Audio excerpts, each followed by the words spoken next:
Hi, I'm Slade Mankins. I'm the cafe manager at Canopy Cafe, which is at the Pittsburgh Botanic Gardens.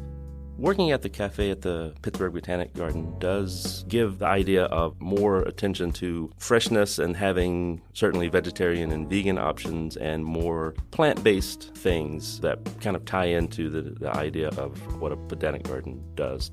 We have some planters right outside of the cafe where we grow some herbs. We do utilize those quite often: parsley, rosemary, thyme, lavender. We actually grow a few other interesting ones that have been fun to grow, but I never got around to using, say like epazote, a Mexican herb, but I just never really found how to use it. I spoke to horticulture. They'd asked, like, what kind of herbs would you like in these planters? And the basic ones, which are easier to use, it's certainly easy to use parsley and mint and such. And I love those herbs and the ones that are more common, but some of the more uncommon herbs, they planted some out there, and there are a few herbs that I would like to find a place for, whether it be in the standard menu on the cafe or special event menu or something. Tarragon we have not grown and I have not used, but it's in the back of my mind. I need to do something with tarragon because I do love that herb quite a bit. It is very aromatic. It's anise-like, but sort of mild. It has sort of 1-inch long, thin leaves.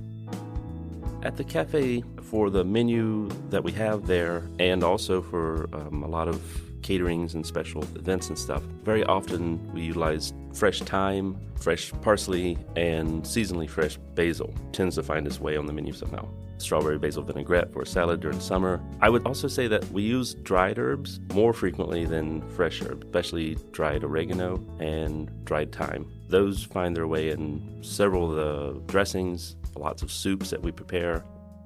I love a lot of different herbs, and it can be difficult to pick the favorite, but I suppose my just gut feeling would be to say rosemary. And I just love the way rosemary smells, and definitely like the way it tastes in certain dishes, but at the same time I know it's not as easy to use as some like parsley or basil, say. Those can lend themselves to a lot more dishes. Not that rosemary is limited, but it is strong, and the strong flavor of it, I think you have to be more careful with.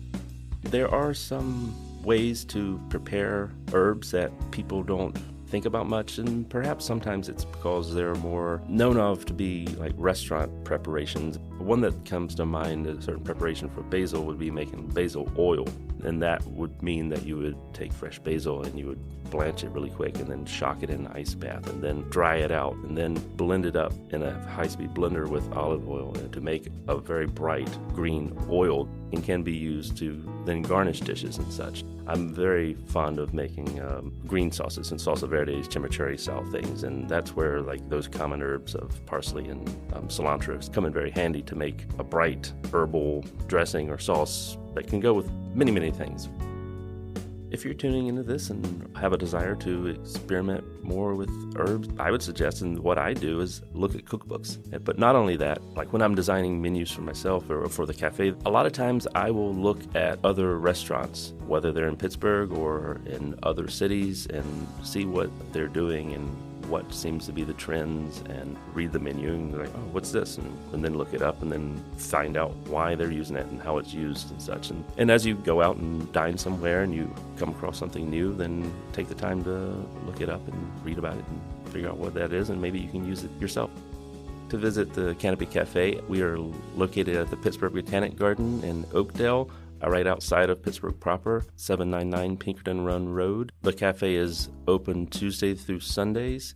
Admission is not required to enter the cafe. I mean, please do visit the gardens as well, but you are not required to. You can come into the Welcome Center and have lunch. We serve coffee and pastries, and it's a very lovely place to visit. It's also a great place to work.